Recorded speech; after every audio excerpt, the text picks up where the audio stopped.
Welcome to Room 101 at Harrigan Compound West. It's story time.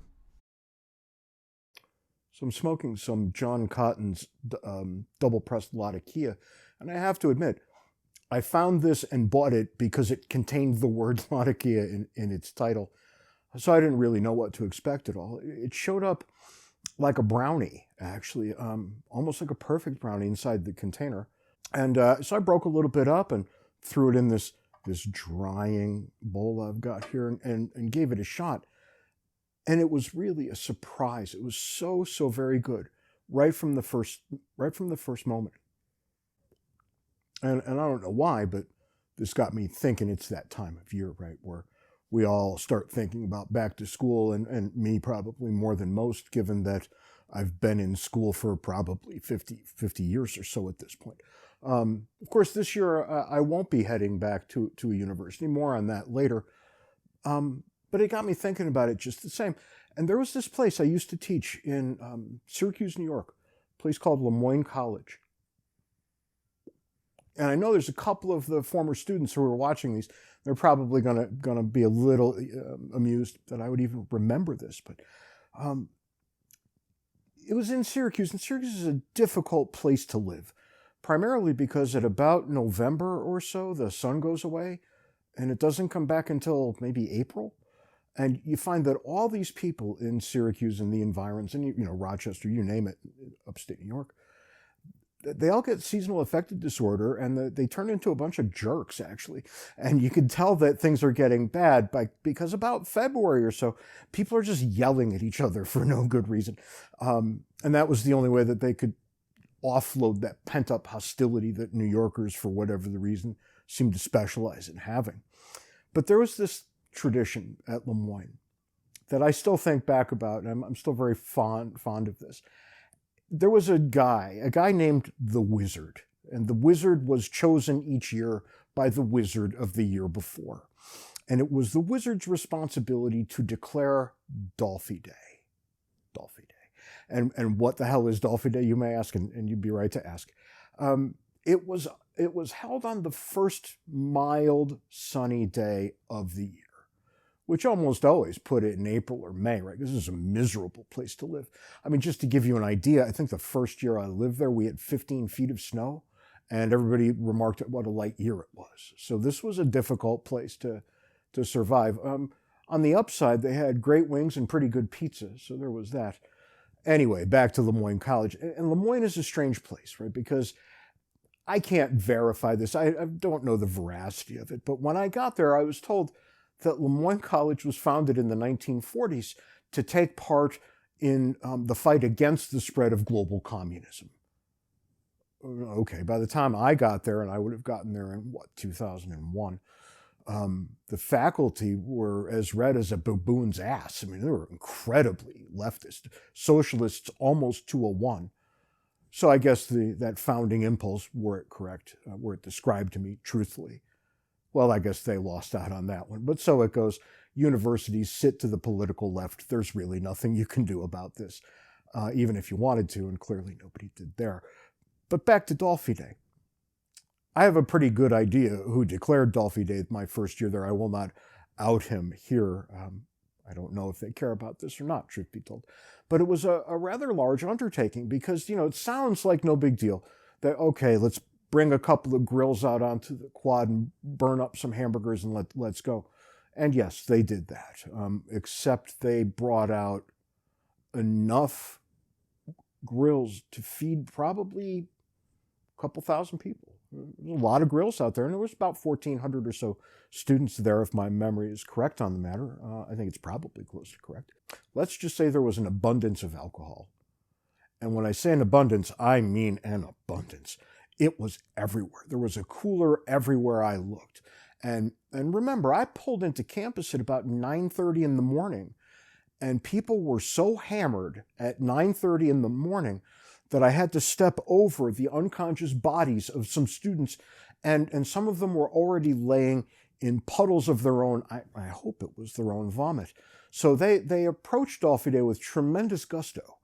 But not only that, not only did they do all of that, but there were these large things, I guess what parents call bounce castles, right?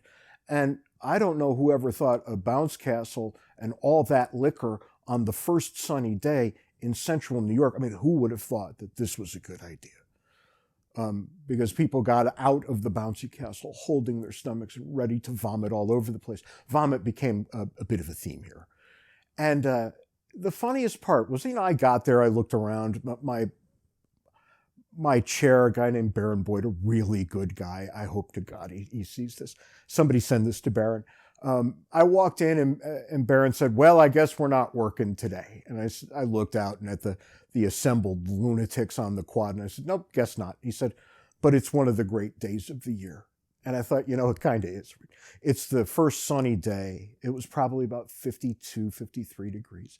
So you could stand outside and breathe in the air and feel renewed somehow in a way that was unfathomable for the 3 or 4 months prior.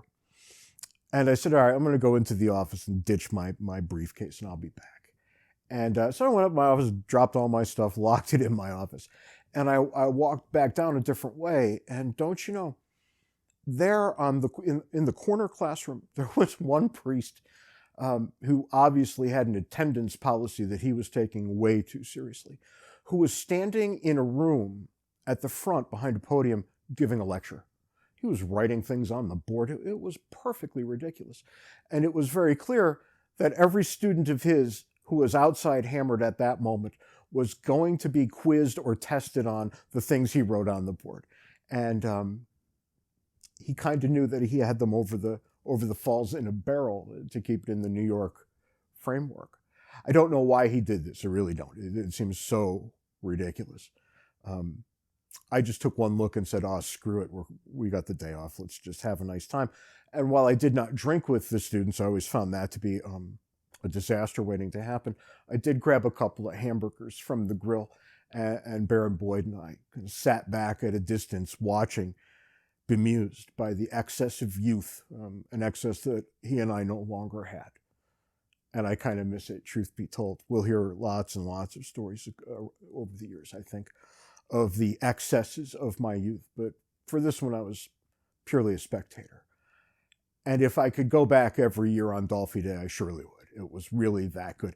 I can't imagine they're doing it anymore, right? Or it's been toned down significantly. Because when you look at what they were doing, the insurance liability must have been incredible. And I think that's the new reality of all of our social institutions at this point. So they're probably not doing this anymore. But I get to remember at this time of year, more or less, how good that was. And I've got to tell you,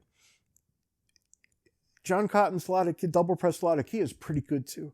If you like a Latakia blend, this is one well worth your time, so go check it out. It's mild enough that if you're not really a big fan of that Latakia kick, you might still find something to like about this. I know I like it quite a lot. I probably don't smoke it as much as I should. It's always somehow an afterthought.